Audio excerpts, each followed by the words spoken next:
It's not just accept things as they are. It's not just accept yourself as you are. It's not just accept your limitations, accept other people. It's love it.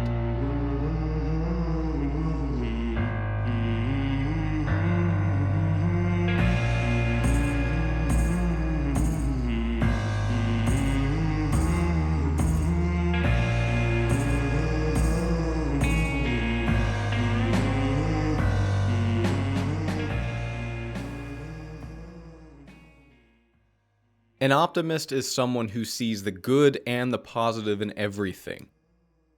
The pessimist sees the bad and the negative in everything.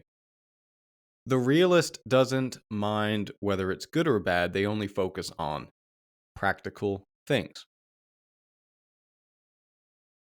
That's a loose, actually, it's a pretty firm definition of optimism, pessimism, and realism. And if you just take that definition, those definitions at face value, the Stoic thought you'd probably think would be more towards a realist.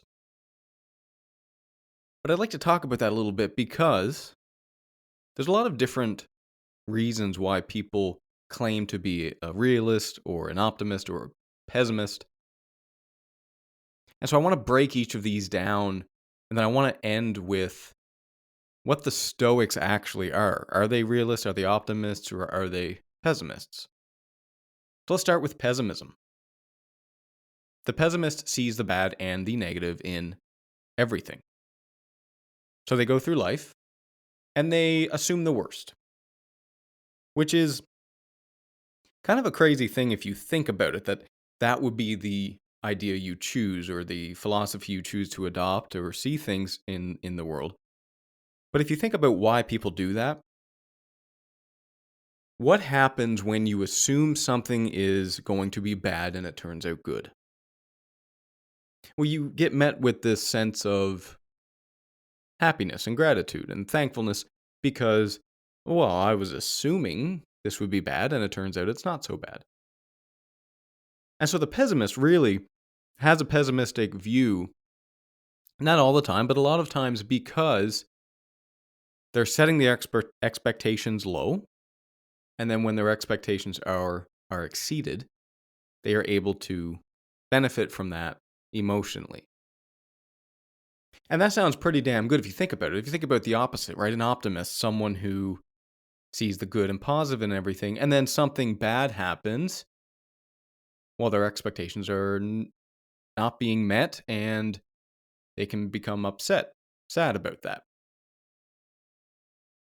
And so you might think, just based on that small view of these two ideas, that pessimism would be the better philosophy to adopt because, well, hey, you're going to be happier more. But the problem is that you're always seeing things in the bad and in the negative. You're seeing it through this lens. And there's this very interesting idea that how you perceive the world is how the world actually is. And that's kind of a weird thing because we like to think that there's an objective reality. And of course, there is an objective reality. But the truth is that our perception of that reality can change based on how we're looking at something. If you go through life and you are focused on seeing the good in other people, you're more likely to see good in other people.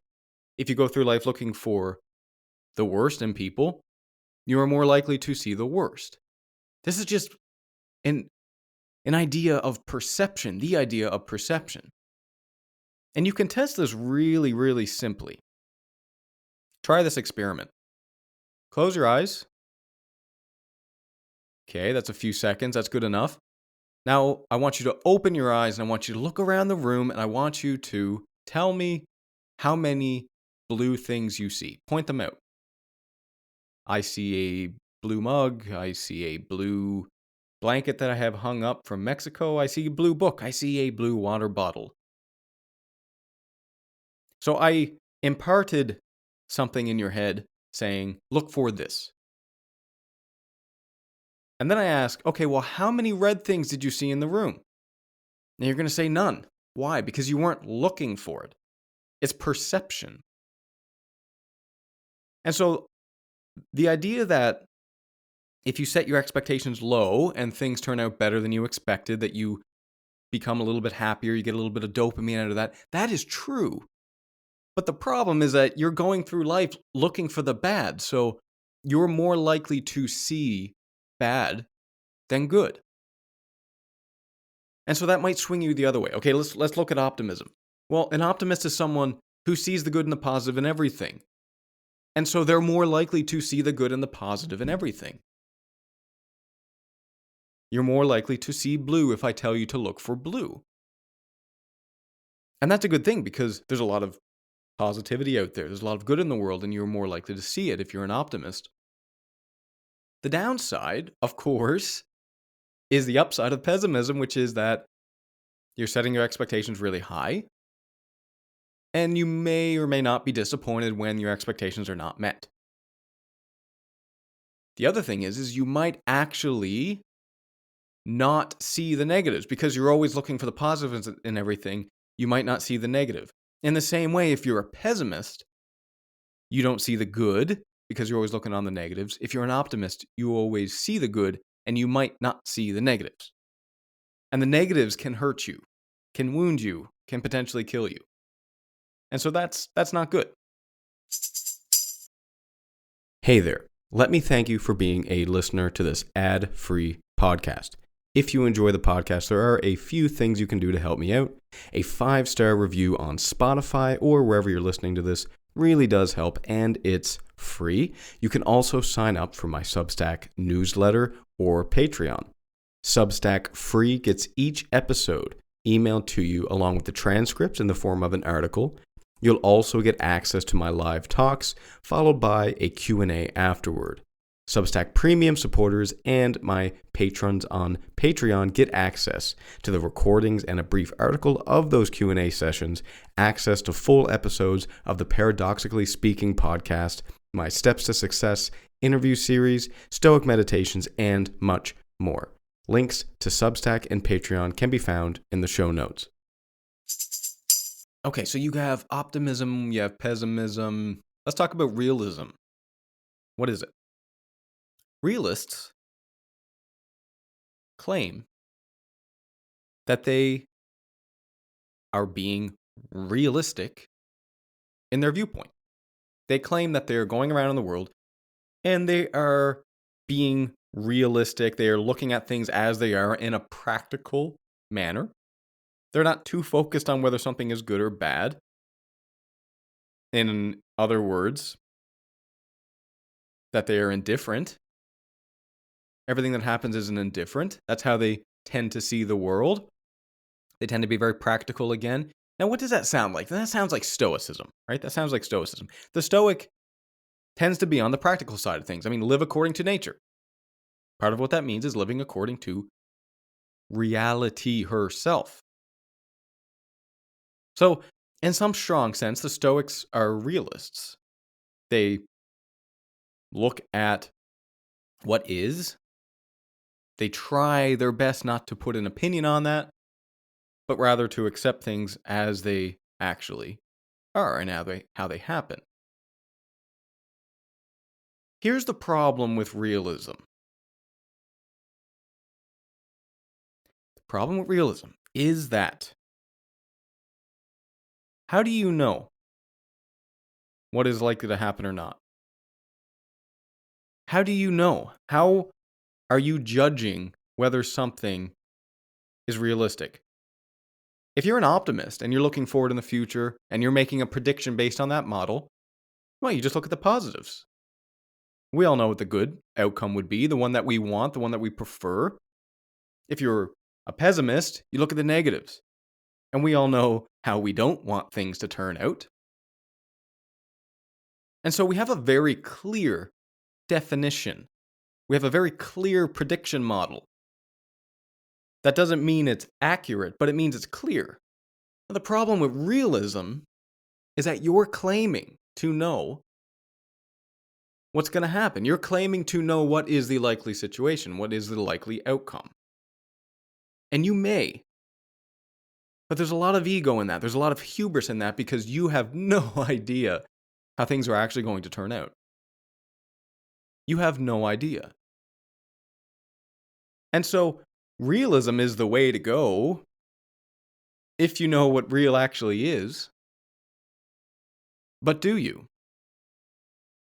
And you see this with people who claim to be realists, people who say, I'm not an optimist, I'm not a pessimist, I'm a realist. I see things as they actually are. There's a little bit of ego in that. In fact, there's a lot of ego in that because they're claiming to actually see things as they are. And you'll see, I'm sure, people who, by definition, are actually more pessimistic or who are more optimistic, yet they claim to be realistic. They have this inherent idea on whether they are optimistic or pessimistic, but in their minds, they're realistic. And because it's in their minds, they don't actually know the difference. They don't know the difference. You see, we can't help but have this prediction model in our heads based on how we think things are going to turn out. So we're looking forward and we're saying, okay, this is how I think things are going to happen. An optimistic sees that and they say, I'm actually going to lean a little bit more towards the positive on that. The pessimistic sees that and they say, okay, I'm going to lean more towards the negative on that. I'm going to assume that. And the realist just has a prediction and they go based on that. The problem is that their predictions cannot be 100% accurate. And so what does it really mean to be real? Okay, so hopefully that clears up a little bit, or maybe it confuses the hell out of you on what the differences are between optimism, pessimism, and realism. But let's get to the question here, the core question, which is a Stoic a realist, an optimist, or a pessimist? I think we can rule one of those out immediately. We can rule pessimism out. Stoics are not pessimistic. They don't look for the bad in people. They look for the good in people. You read Marcus Aurelius' Meditations and you tell me that Stoics are pessimistic? No, it's ridiculous. So let's just take pessimism off the table. Stoics don't focus on the bad or the negative. So now we have it up between optimism and realism. And I said right at the start, when I read this brief definition, realists, they don't mind whether something is good or bad. They only focus on practical things. That sounds a lot like Stoicism. Now, in my opinion, through my study of Stoicism, I think this is a false dichotomy. I don't think a Stoic is entirely a realist. I think a Stoic is mostly realist, but I think they have a slight lean towards optimism. I think they have a slight tilt towards optimism. And here's why I say that. Nobody can contradict the fact that the Stoics aim to be practical and pragmatic. That's why so many people like the philosophy of Stoicism. It's so practical. You can implement it today if you learn one of the principles. They believed in accepting things as they are. Amor fati. Accept things as they are. Particularly things that are not up to you. If there's something not up to you, well, guess what? Accept it. And that's very realistic. However, this doesn't mean that they simply resign to a bleak, pessimistic outlook on life, or even a neutral one. The Stoics aim to see reality clearly. However, they also emphasize that we must cultivate virtues like wisdom, courage, and justice, temperance. They had a very hopeful look on personal growth, on the possibility of being better, on improving yourself, on having tranquility, regardless of what's going on around you. Think about it like this. The Stoics say, if you are a slave, you can still have peace. If you are in poverty, you can still have peace. If you are dying, if you're on your deathbed right now, you can still have peace.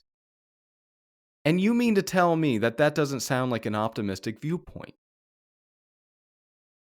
Now, they're realistic. Okay. You're gonna have a little bit of pain probably as you die, most likely. It's gonna be difficult. It's gonna be hard. You're probably not gonna want to go. It's gonna be painful. And it's gonna come sooner than you like. And that's very realistic. That's a very realistic viewpoint. But then they say, despite all of that, you can still have peace and inner tranquility. You can still cultivate the virtues.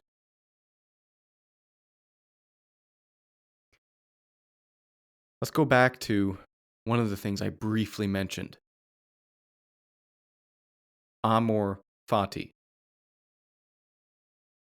So I said amor fati because I said love and accepting of one's fate as things are, as a realist. But isn't amor fati more of an optimistic philosophy? Isn't amor fati hopeful? It's not just accept things as they are. It's not just accept yourself as you are. It's not just accept your limitations, accept other people. It's love it. Have love for everything that happens to you. Have love for the other people around you that are difficult, that are missing the mark. So, are the Stoics pessimistic? Are they optimistic? Are they realistic? I don't think anyone could argue that they are pessimistic. Of course, they're not pessimistic. They're very much realistic in how they view things, and they aim to be realistic. But it's hard to say that they're not optimistic also. It's hard to say that they don't tilt and lean toward optimism because they believe in logos. They believe in the human spirit. They believe in your ability as an individual to transcend your suffering, despite the fact that we're all going to die, despite the fact that you're going to have a lot of pain along the way, despite the fact that life's going to give you some very unpleasant situations. They were so optimistic that they said, despite all of that, you still have agency. You can still be a good person. You can still have a happy life.